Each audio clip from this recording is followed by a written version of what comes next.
Wisdom in the Word. Over the last few months, along with myself, my media team got with me so that we can come up with a very good way to answer so many of the questions that I received through email and even through my inbox on a daily basis.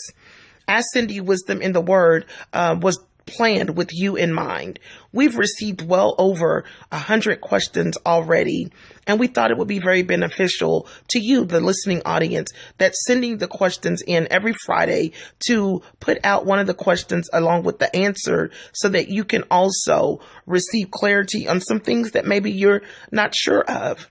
I don't know all the answers, but the Word of God has them all, and that's where we're going to go.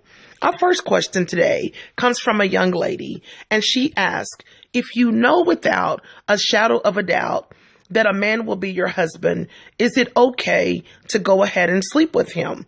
Because she's heard that it's better to try it on before you're committed to it forever. Well, I beg to differ.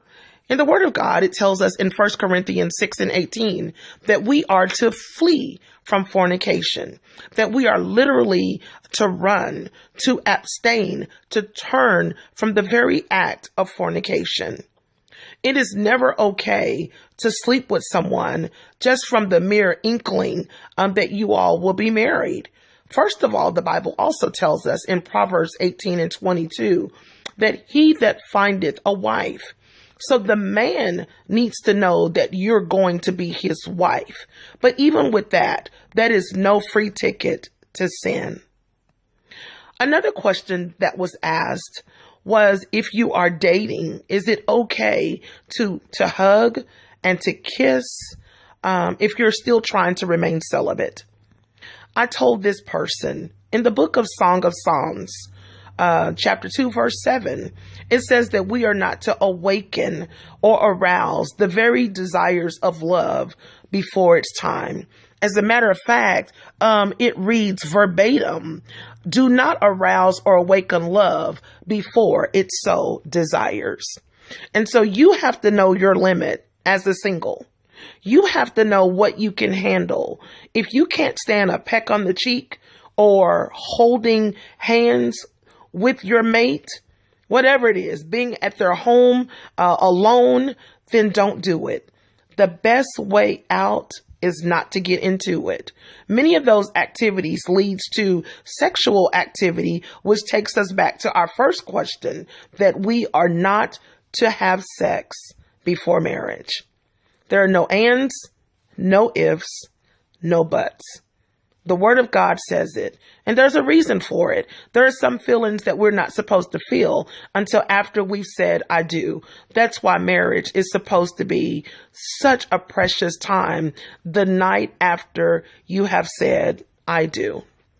And so as singles, I know that it's hard because so often the challenge is there to just want to be with someone of the opposite sex.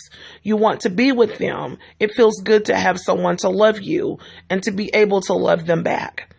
But according to the Word of God, as Christians, we cannot do as the world does.